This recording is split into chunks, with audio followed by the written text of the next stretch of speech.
Painting and sculpture, they're forms of representation.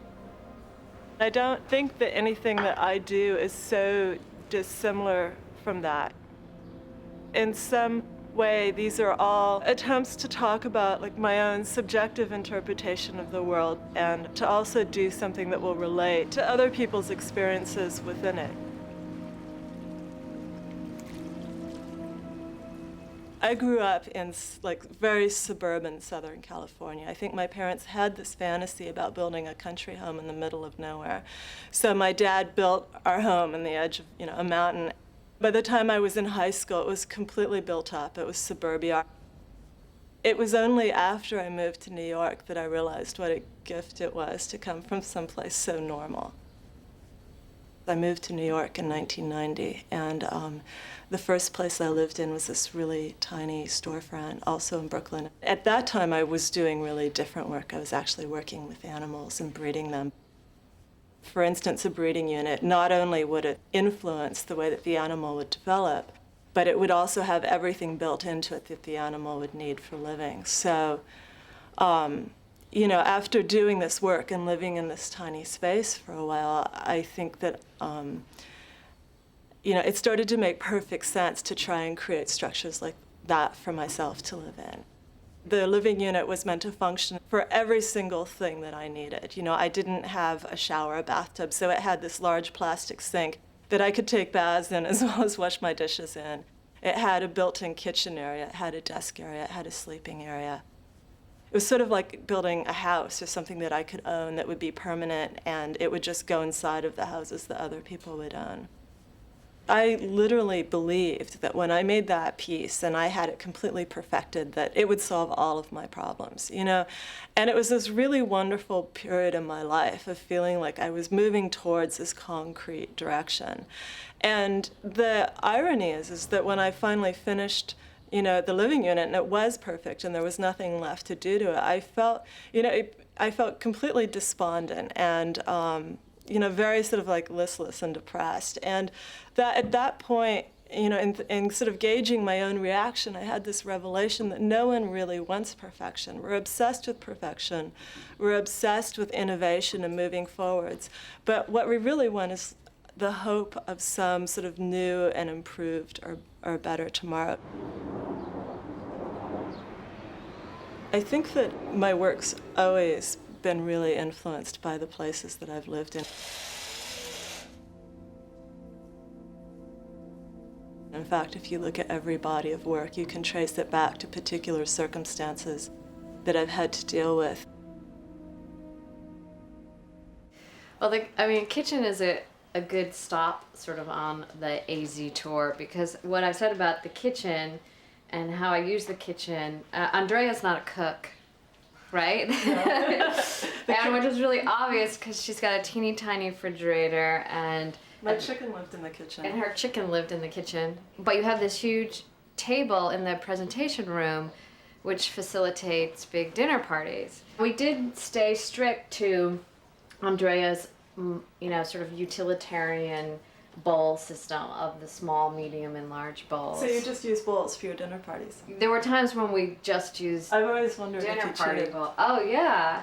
I think it's a really nice thing to talk about is this floor. I always felt it was this modernism put into a domestic framework. One of the things too that I wanted to do with this house was to sort of reflect like the earlier generations of modernism. I usually point to the outside because that's really one of the most beautiful parts of the house, particularly, a garden in Brooklyn.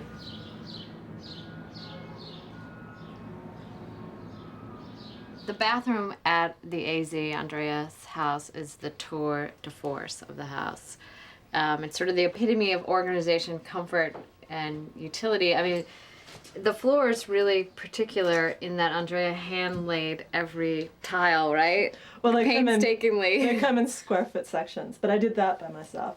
And then you'll notice that the medicine cabinets, instead of throwing all your stuff under the sink abyss, is organized in correction, tools and implements, subtraction, and addition.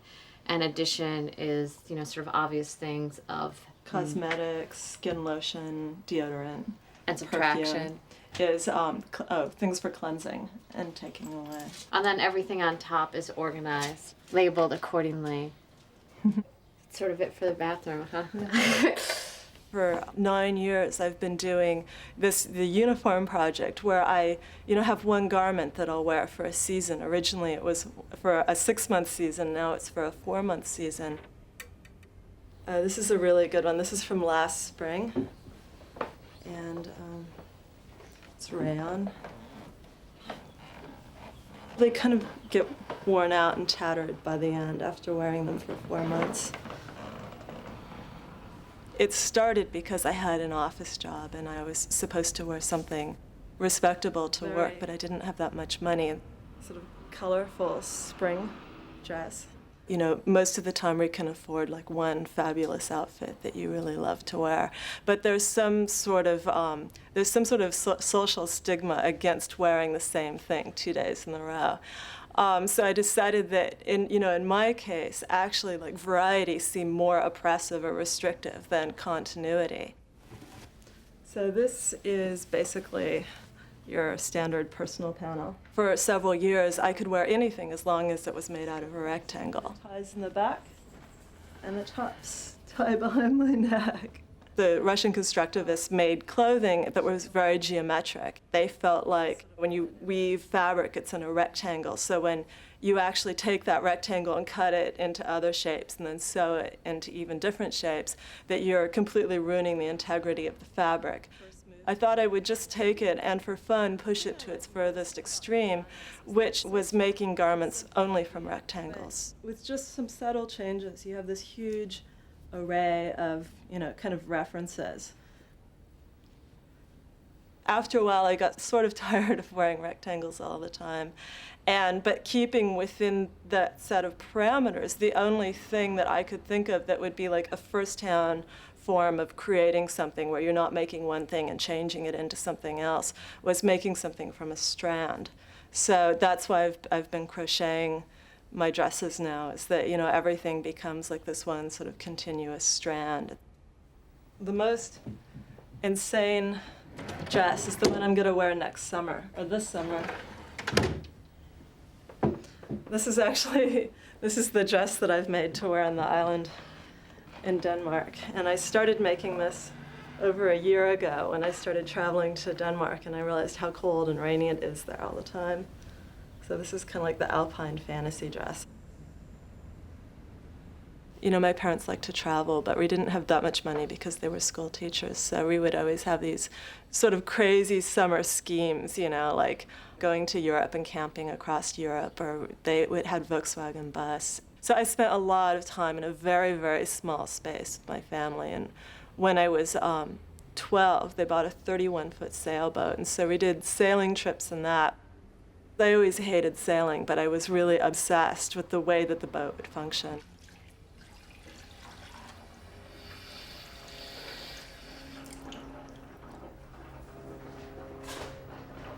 This is actually a model for a second variation on a piece that I've been working on for the last few years called A Pocket Property. It's about a 54-foot by 23-foot concrete floating island. The idea is that it's your property and your dwelling and your vehicle all in one mass reproducible component.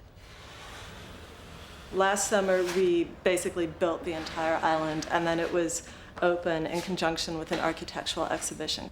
This summer, actually in about 3 or 4 days, I'm going to go to Denmark and live on it for a month.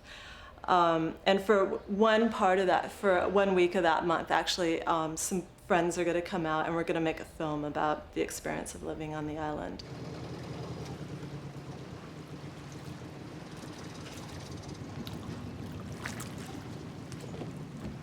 Hello. I'm Axel. I'm from, this is Jürgen. It's my photographer. I'd actually been trying to call you. You did? I'm actually really excited about this project because, in the beginning, my art was always very experience-based. I mean, in some projects, there's not even a tangible product, object that comes out in the end. Okay, so there's no way we can wait and do it like tomorrow or the next day. It's a long trip. I feel that having these like really wonderful experiences, which are completely unpredictable, you know, like setting up a scenario where I test some sort of living situation, you know, partially because I'm terrified of doing it, partially because I'm really like, you know, enchanted by the idea of doing it, but not really knowing beforehand if it's going to be a great experience or a horrible one. Can you see the new plants growing? No? Yeah, the small ones, yeah. Yeah, I planted them a few days ago. They're finally starting to grow. That's what it looks like what I'm trying to remove in my garden, you know, with this, going like this all the time. The weeds? Yeah. Yeah, but on an island, you're even grateful for the weeds. Don't you ever need to get in contact with people? That's why I'm out here. So you decide, To get away from you guys. most of your work is like being alone, isn't it? Yeah, most of my work's about creating really sort of intimate, personal, controllable situations. Yeah. Like all of my ideas, they're sort of humorous, but they're also a little dark at the same time, you know? It's like I have this fantasy of being completely autonomous and independent and, you know, at peace and like not having any of like the day-to-day problems, but then there's also this sense of like isolation that comes along with it.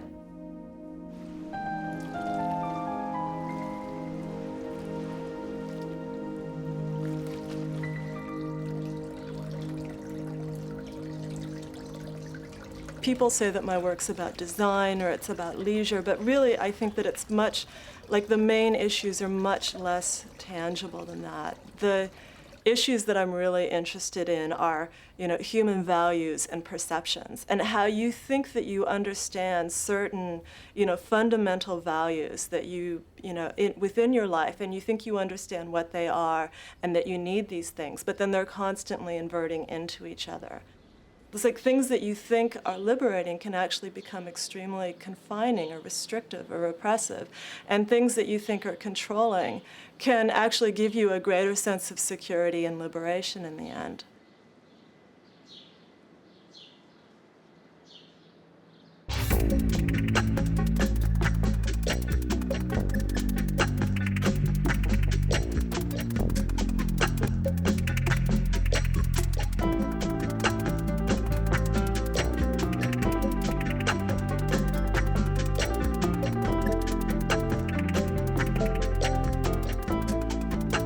To order a 2-tape set of Art 21, Art in the 21st Century on video cassette, or the companion book to the program, call PBS Home Video at 1-800-PLAY-PBS. To learn more about Art 21, Art in the 21st Century, and to download the free teacher's guide, please visit PBS online at pbs.org.